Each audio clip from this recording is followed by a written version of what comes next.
This episode is sponsored by the new MS in Business Analytics program at Chapman University's Argyros College of Business and Economics. In just 10 months, this STEM-designated MSBA program will equip you with cutting-edge skills in machine learning, data visualization, cloud infrastructure, and more. You'll not only analyze data, but learn to tell compelling stories that shape the future of business. Located in sunny Southern California, Chapman University offers a unique learning experience at the intersection of tech and creativity, with specialized courses in areas like entertainment and real estate analytics, and access to an extensive alumni network. The MSBA program prepares you to lead in any industry. Are you ready to unlock the power of data and make an impact? Learn more and start your journey today at chapman.edu/MSBA.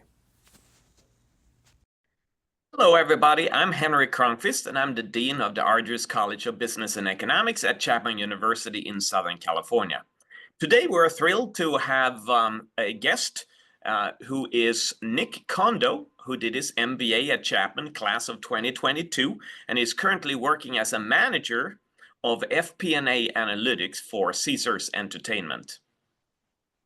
Hi, everyone. My name is Tori Wynn. I'm the class of 2026 for the Argyros College of Business and Economics, and we are so excited to have Nick here with us today. We are going to kick it off with the first question, which is starting with where he is located. What is it like being in Las Vegas, and what did you learn from moving around for work? A lot of people at Chapman come from Orange, and they like to move to different places, so give us some insight.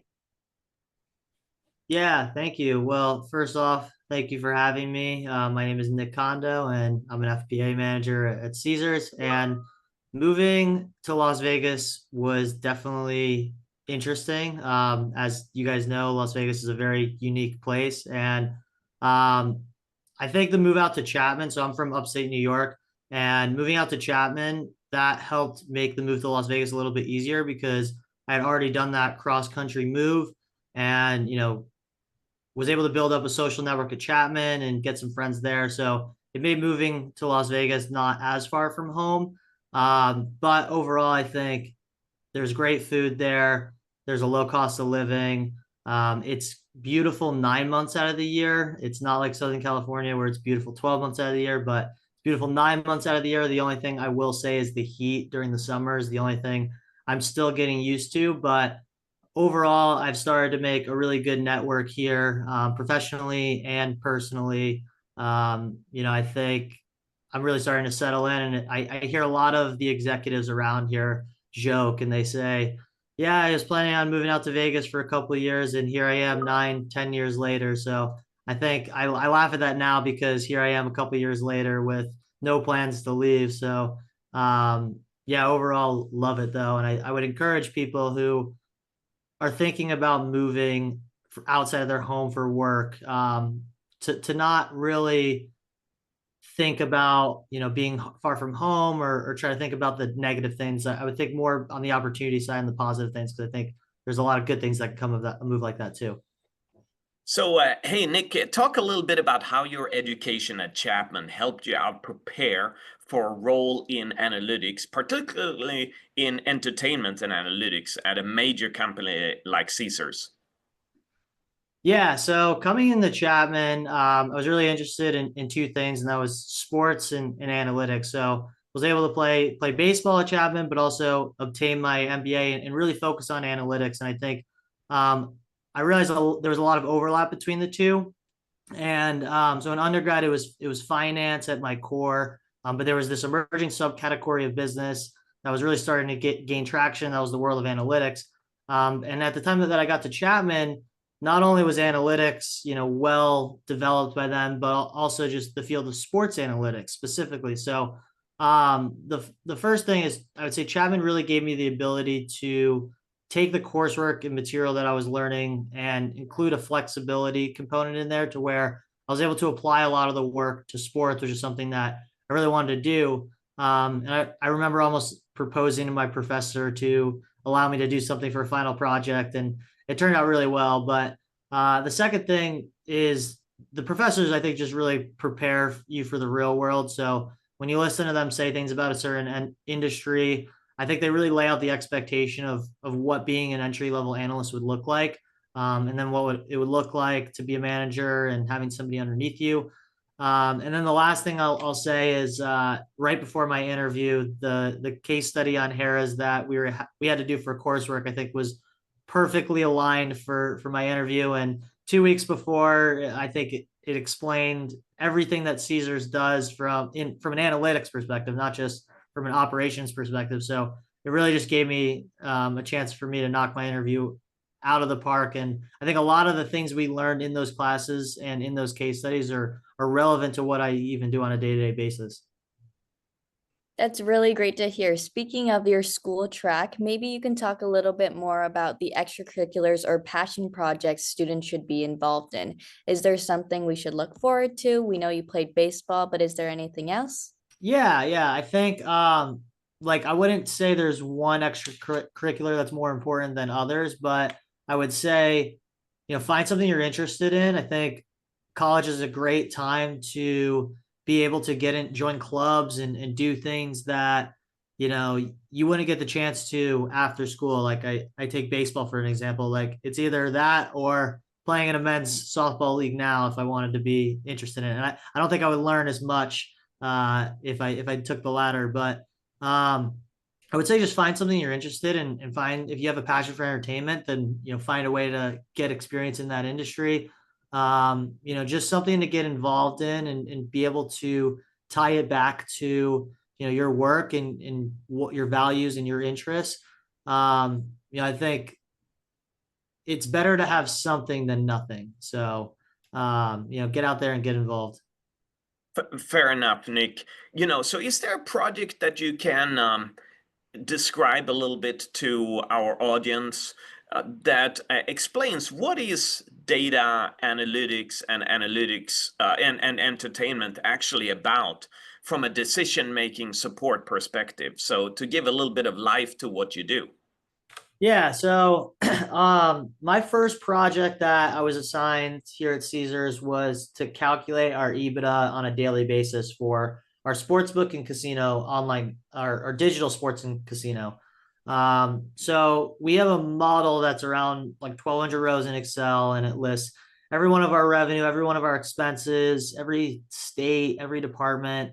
So it's a lot of data, and every morning we ingest data from every property. So most of it needs to be automated. Like I think we're still building this today, but every morning we pull in everything from $1 million bet placed at Caesar's Palace to a kiosk in the Bahamas. And there's a lot that goes into calculating net profit. So you don't want to be doing that math manually every single day. And you do need to find a way to build that data pipeline. So the way we try to think is not like, how do we get this done, but how do we get this done and standing up on its legs so that it's automated and, the data is flowing and we can move on to the next thing. So from that project, that gained a lot of traction, with all the other things that I'm doing today. And I think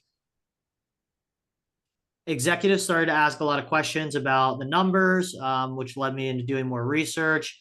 And I think this project is really just what's probably defined me here today in my role. But it's really, everything from researching, from, planning, it's gotten me involved in strategy talks now. We're doing budget right now for the next couple of weeks for next year.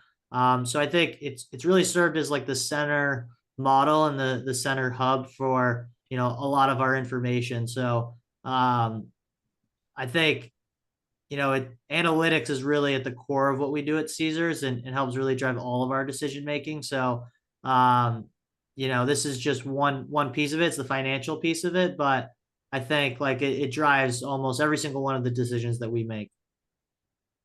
That's really great to hear. Numbers are super important when it comes to an industry like that. So, in terms of our student life and things that we're doing here, what is something that you would say students should live by, or some advice that you would give to undergrads who are kind of lost into going into the work world?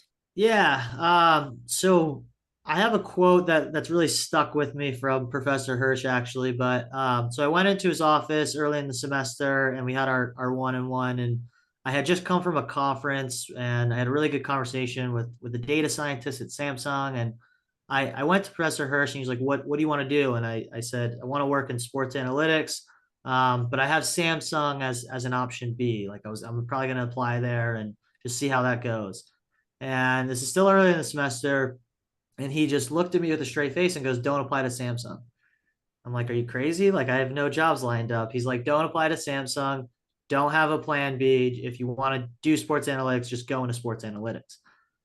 And I was like, I was laughing because I was like, that's crazy. Like, I'm not going to have a plan B. And, but I listened to him and I didn't apply to Samsung, and I really just went for it. And I didn't look back, and he kind of gave me that confidence. Like, I didn't know how qualified I was. He said, you're going to learn everything you need to know in this class and just go for it. If it gets to 6 to 12 months after graduation, like, give me a call. We'll talk and like we'll formulate a plan. But so I think just like the quote that stuck with me is don't have a plan B. And I would just reiterate with anyone in analytics or anyone in Chapman still trying to figure out what they want to do. Like, there are so many coworkers that are successful in analytics that did not come from an analytics background. Like, we hire people from all over, even people with not a numerical background. So I would say, like, if you are thinking about analytics and you're still in school, you're still probably ahead of most people. And that at this point, I think, just go for it and don't look back. I think it could be intimidating.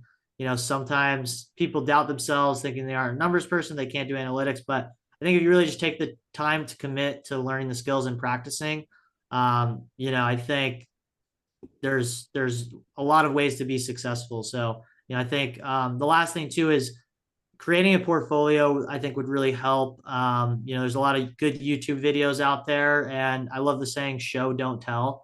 I think there's actually like a book out there like that has the same thing. But so I'd say, like, show your work, don't tell. I think when you have projects that you've worked on that, align with the things that you're interested in, I think it really makes you as a strong candidate. 100%. To dig into a little bit deeper, if there's some other advice that you have for students that are aspiring to go into analytics and in the entertainment industry, is there anything else that you would like to share? And are there some certifications that students should think about? Is there some programming skills that they need to acquire? How should they think about that? Yeah, when we're hiring, because there's so many out there these days, right? You got Python, R, SQL, Excel.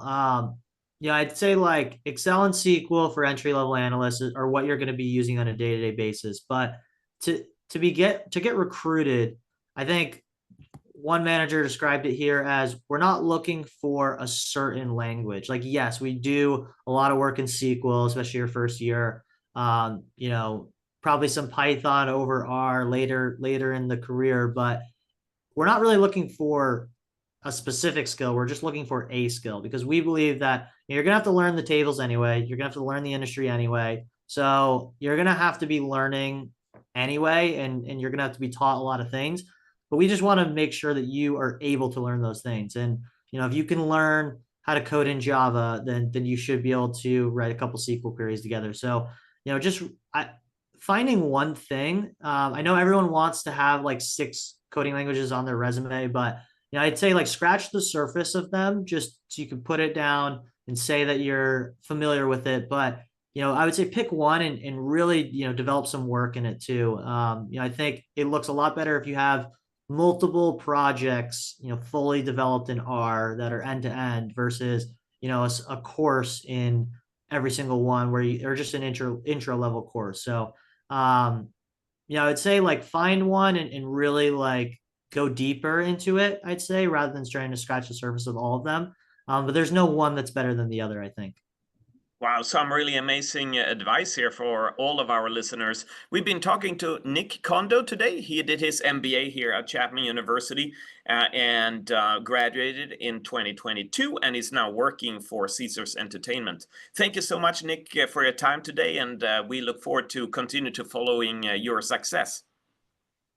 Yeah, thanks for reaching out and taking the time to do this. And I'm looking forward to getting back on campus soon. Thank you.